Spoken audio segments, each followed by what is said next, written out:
Assalamualaikum warahmatullahi wabarakatuh.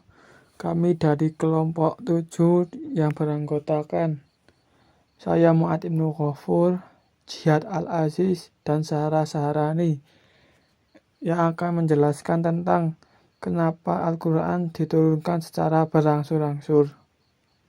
Kita berjanji sesungguhnya Al-Quran yang mulia sungguh-sungguh diturunkan kepada Nabi Muhammad SAW dalam kurun waktu lebih dari 20 tahun.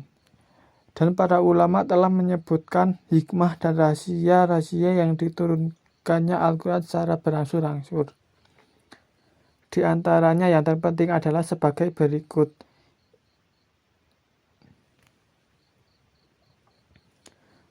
Satu, untuk menentukan jiwa yang menguatkan hati Nabi SAW. Sungguh penetapan hati Nabi bermacam-macam, di antaranya menjelaskan apa yang terjadi pada para nabi beserta kaumnya.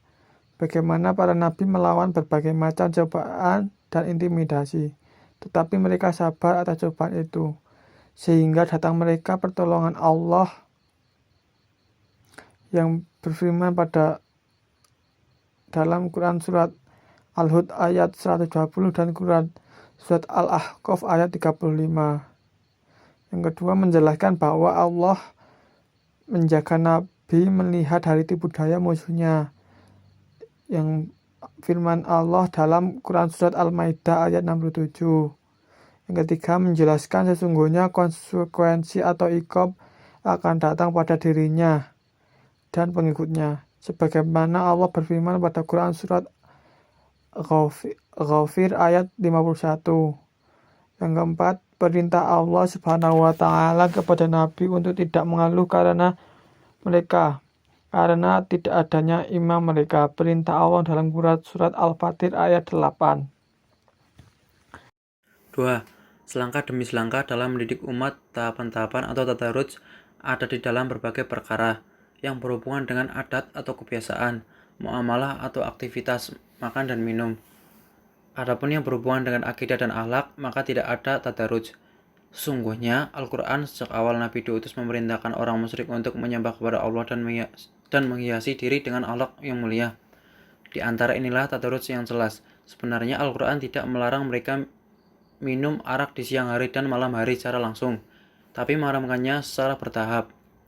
Dimulai dari firman Allah dalam surat Ar-Rum ayat 29 yang artinya, dan sesuatu riba tambahan yang kamu berikan agar harta manusia bertambah, maka tidak bertambah dalam pandangan Allah. Dan apa yang kamu berikan berupa zakat yang kamu maksudkan untuk mendapatkan keridhaan Allah, maka orang-orang yang melipat gandakan pahalanya. Kemudian tahapan yang kedua adalah firman Allah dalam Quran surat Ali Imran ayat 130 yang artinya, wahai orang-orang yang beriman, janganlah kamu memakan riba dengan berlipat ganda dan bertakwalah kepada Allah agar kamu beruntung. Tahapan ayat sesuai tentang larangan riba secara tegas dalam firman Allah dalam surat Al-Baqarah ayat 275. Demikian sangat jelas tadarruj penyanyi di dalam fardunya ibadah. Allah Subhanahu wa Ta'ala memulai dengan sholat, kemudian zakat, kemudian puasa, kemudian haji. 3. Sebagai jawaban dari berbagai pertanyaan, di dalam Al-Quran banyak ayat-ayat yang turun dengan bentuk pertanyaan, yaitu firman Allah dalam Quran surat Al-Baqarah ayat 219 yang artinya, mereka menanyakan kepadamu Muhammad tentang khamar dan judi. Katakanlah, pada keduanya terdapat dosa besar dan beberapa manfaat bagi manusia, tetapi dosanya lebih besar manfaatnya.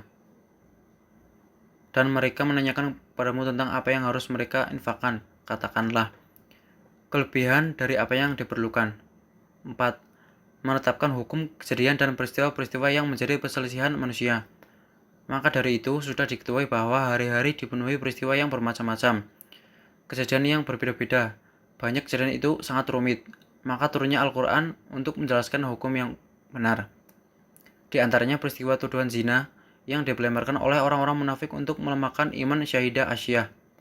Maka turunlah Al-Quran untuk membebaskannya dalam lebih banyak 10 ayat.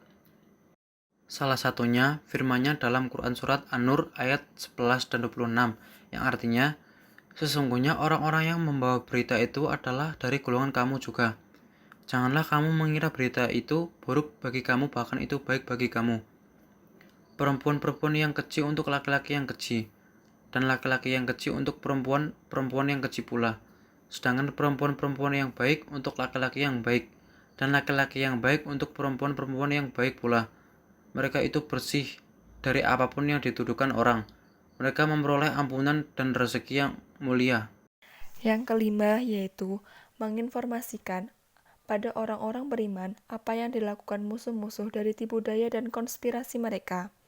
Dari itu, Allah berfirman dalam Quran Surat An-Nisa ayat 46 yang artinya, yaitu di antara orang Yahudi yang mengubah perkataan dari tempat-tempatnya dan mereka mengatakan, kami mendengar, tetapi kami tidak mau menurutinya.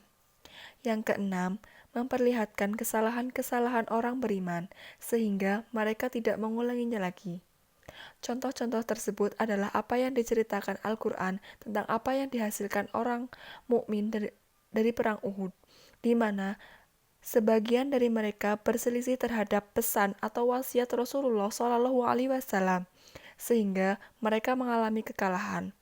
Firman Allah dalam Quran Surat Ali Imran ayat 165 yang artinya, dan mengapa kamu heran ketika ditimpa musibah, kekalahan pada perang Uhud, padahal kamu telah menimpahkan musibah 2 kali lipat, ditunjukkan kepada musuh-musuh pada perang Badar. Kamu berkata, dari mana datangnya kekalahan ini? Katakanlah, itu dari kesalahan dirimu sendiri.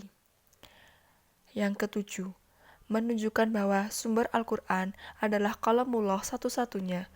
Dan dari penjelasan Al-Quran yang kamu bacakan, diturunkan dari awal ayat sampai ayat akhir, kamu melihat semuanya menerapkan ketetapan yang bagus, lembut, dan elok, kuat, usyud, atau gaya bahasa indah, fasih, atau benar lafaz-lafaznya. Jika kamu menemukan gaya bahasa dalam kitab mereka, maka kamu berselisih pada yang kuat dan lebih dari awal hingga akhir. Dan ini adalah jelas-jelasnya atau petunjuk Al-Quran ini dari sisi Allah. Mereka sekiranya Al-Quran itu bukan dari Allah, pastilah mereka menemukan banyak hal yang bertentangan di dalamnya. Quran Surat Al-Maidah ayat 82. Yang kedelapan, memudahkan untuk menghafal Al-Quran. Maka dari penjelasan yang sangat jelas bahwa sebenarnya jika Al-Quran diturunkan secara serentak satu kali, maka berat bagi orang Islam untuk menghafalkan dan memahaminya. Maka di antara dari anak-anak Allah menurunkannya secara terpisah atau bertahap. Hikmahnya adalah memudahkan dalam menghafal Al-Quran dan memotivasi untuk menguak dan memahami Al-Quran. Sampai di sini, Al-Quran mengisyaratkan dengan firman Allah secara langsung dalam Quran Surat Al-Isra ayat 106. Ini sebagian hikmah dan rahasia-rahasia dari sebab-sebab diturunkannya Al-Quran secara berangsur-angsur kepada Nabi Muhammad SAW. Sekian dari kelompok kami, kurang lebihnya kami minta maaf. Wassalamualaikum warahmatullahi wabarakatuh.